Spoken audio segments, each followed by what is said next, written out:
Today's video is another follower's choice winner. This one comes from a poll I did on Instagram several weeks ago now. I was having everyone vote on recipes from cookbooks I've gotten over the years. This one comes from a book I got in France, and the winning recipe was an entremet, or a large mousse cake that was full of layers that had pistachio, almond, strawberry, and rhubarb. So to mimic all of those flavors and to get lots of different layers in here, first I'm starting off with a homemade strawberry rhubarb jam. If you have not worked with rhubarb before, the outside of the stalk can be, similarly to celery, it can be a little bit hairy, and it is something that is okay sometimes depending on the recipe, but for me, I like to strip off that very outside part just to remove some of those fibers, and it's going to break down a little bit more easily, and we aren't going to have as many of those fibers show up in our jam later on. So I'm just giving this a really rough chop because it is going to break down, and then we're going to get into our jam.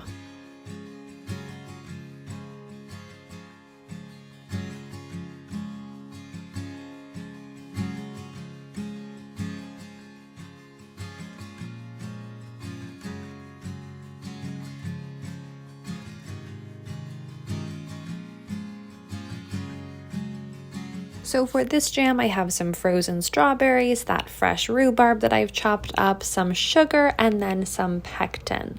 I am also using just a touch of a pink food colorant. This is because when I stripped off that outer edge of the rhubarb, I stripped off a lot of the sections where the natural red color will come from. So if I don't do anything, this jam might end up being a little bit more of an off red, slightly brown color. So I'm adding just a touch of that colorant to make sure it's a really vibrant pink jam. I added some of my sugar into the fruit and then some of the sugar in with my pectin, and I'm going to make this just like I would basically any other jam. First heating up my strawberries, rhubarb, and sugar, and then adding in the remaining sugar and pectin once it has softened and there's a little bit more liquid in there, and then I'm going to continue to stir this and try to mash up those strawberries. I probably should have thawed them a bit more or macerated them in the sugar, but you know what? Hindsight's 2020. As soon as this is looking really nice, most of everything has broken down quite completely. It is thickening up a lot. I'm taking it off the heat, and then I'm just going to let this cool completely in my refrigerator while I work on the other elements of this macaron.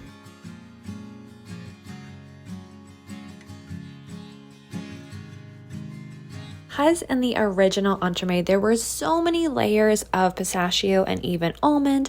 I decided to grind my own dry ingredients for the macaron shell, and so I'm grinding up pistachios and almonds together, making sure not to create a paste. And the reason I wanted to do this together and why I'm not just using almond flour and then making my own pistachio flour or something is because I wanted to sift the almond and pistachio together so that I would end up getting a bit of pistachio almond flour, and then also have some really nice smooth tiny pieces of both of the nuts in a really even amount that I can sprinkle onto the top of my macaron shells. So inside of the macaron shell, I'm using that pistachio almond flour and then powdered sugar. I'm going to sift all of that together now, and then I'm reserving all of those larger pieces because I'm going to use them 2 more times, once on top of the shell and then also in the buttercream.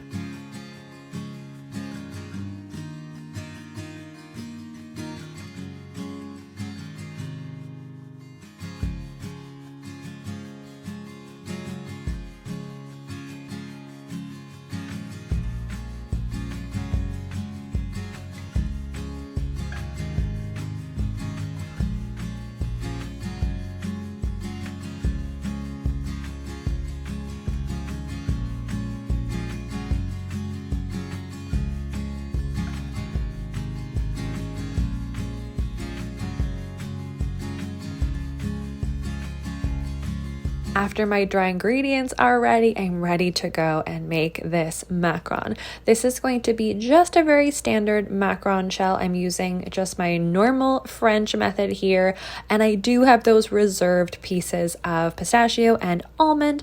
I am going to be using a little bit of a green food colorant. The pistachio in the flour that we ground up is going to provide some color, but not a lot, especially because it is mixed half and half with the almonds. So if you want it to be just a natural shell, it will look a little bit different from a shell that is just made from almond flour, but it won't be that different, or it won't give an automatic bright, vibrant green color just because it's a pistachio base.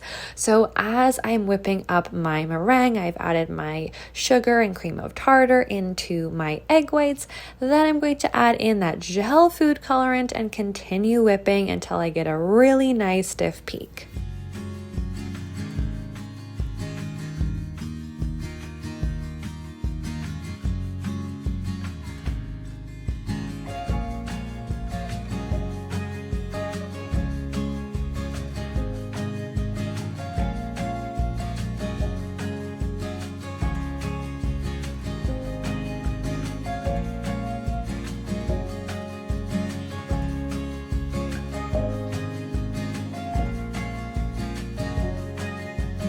After I have my really nice stiff meringue, I've transferred it to a larger, wider bowl, and I'm going to fold my dry ingredients into my meringue in about 3 additions.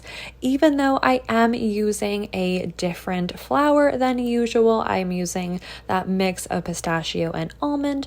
All of the process for this macaron, the macaronage, all of that is going to be just like it would be for any other macaron. I also find that when I'm using a little bit of pistachio in replacement of some of the almond in a macaron, the resting, the baking, all of that, I do just the same as always. Like anytime you adjust a macaron recipe though, there can be some trial and error, and in some kitchens with some ingredients, with some brands, with some ovens, with some climates, things can be different. So anytime you are taking your macaron recipe or the macaron recipe you use and you are making some changes, even if they seem like safe changes, like swapping almond for pistachio, just make sure you're keeping an extra eye out. Notice if anything looks or feels different, and you might want to make some adaptations,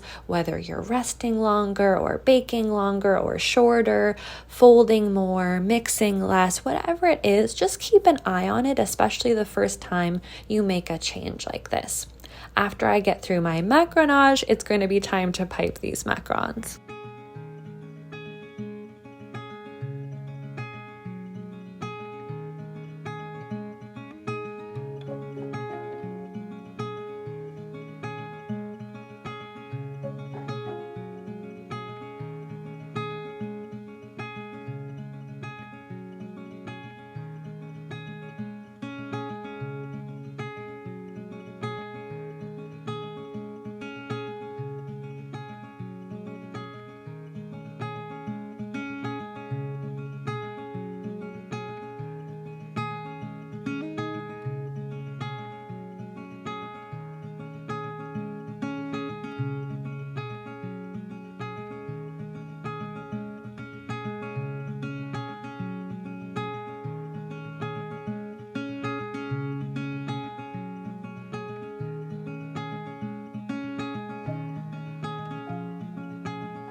So I have my macaron batter in my piping bag. I've got a Teflon baking sheet here. I've got a macaron template underneath.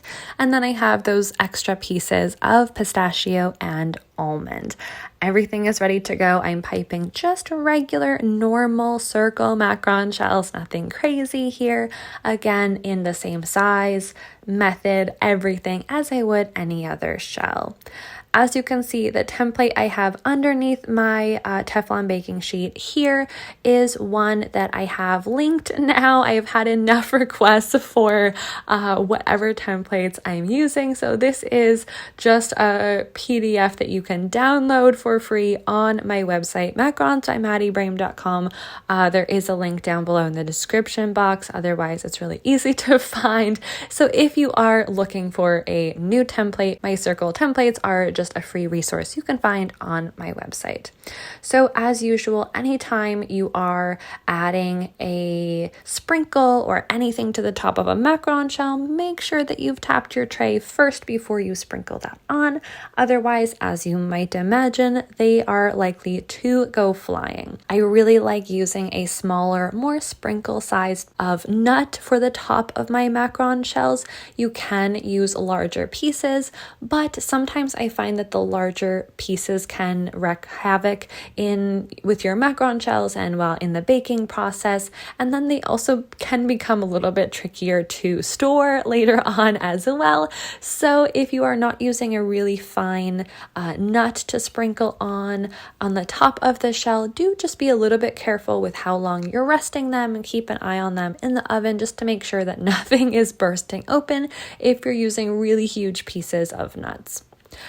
After getting these pistachios and almonds sprinkled on, I'm going to rest these about 20-25 minutes, get them into my oven for about 17 minutes, and then I'm going to let them cool completely and work on my buttercream.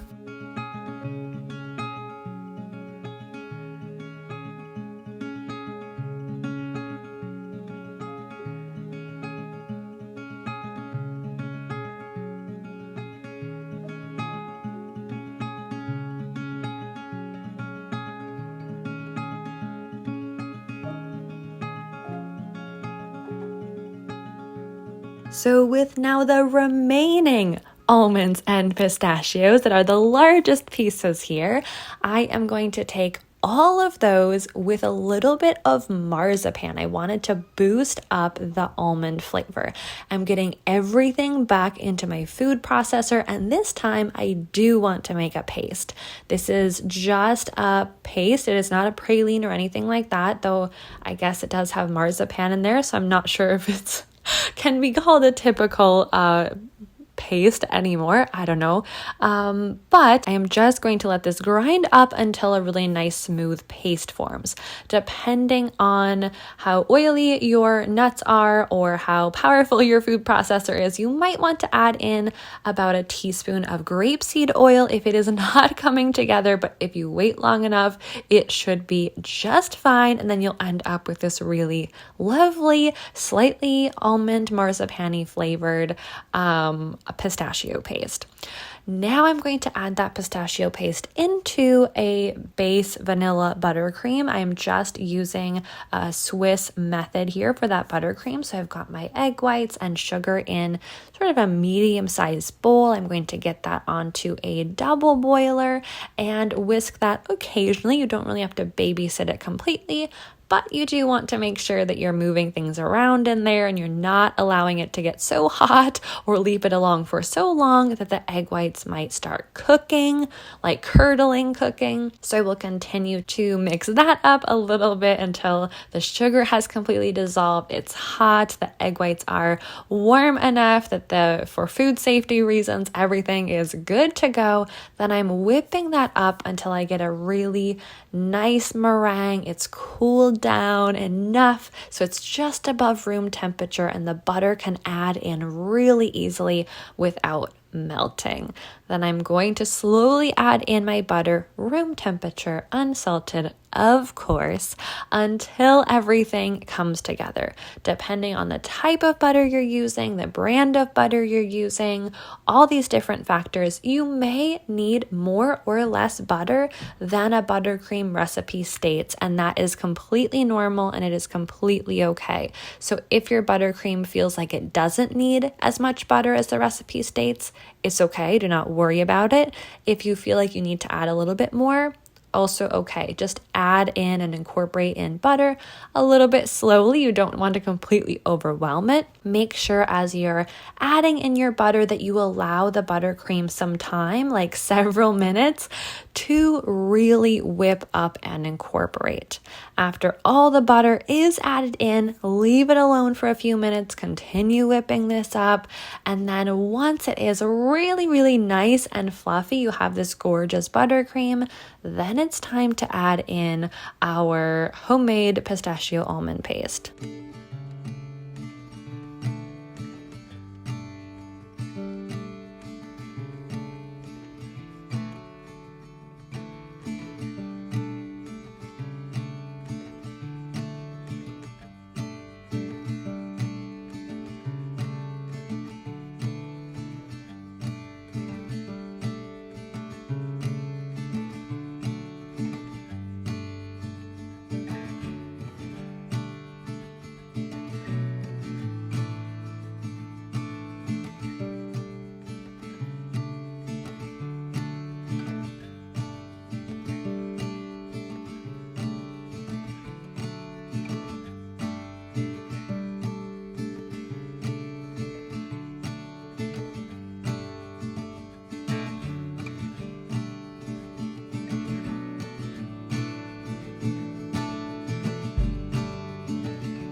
When I'm adding something like this into a buttercream, I like to go by taste and I usually don't measure it or weigh that out. So I start pretty small, whip that in, see how it incorporates, give it a little taste test, see how much more I want to add in, if any. So here I'm just continuously adding in a little bit at a time.